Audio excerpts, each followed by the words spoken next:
अस्सलामुअलैकुम। उम्मीद करता हूँ आप सब खैरियत से होंगे।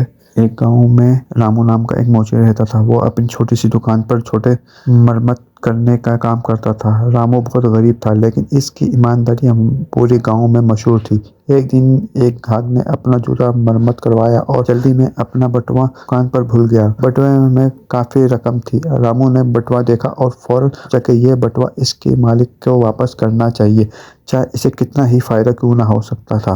रामू ने पूरे गांव में इस बटुए के मालिक को तलाश किया। कई घंटों की मेहनत के बाद उसने ग्राहक को तलाश कर लिया और बटुए इसे वापस दे दिया। ग्राहक ने रामू को ईमानदारी से मुतासिर होकर इसे इनाम देना चाहा, लेकिन रामू ने कहा, यह मेरा फर्ज था, मैं इसके लिए इनाम नहीं ले सकता। रामू की ईमानदारी की कहानी गांव में सबको मुतासिर कर गई। सब लोग रामू की इज्जत करने लगे और इसकी दुकान पर काम करवाने आने लगे।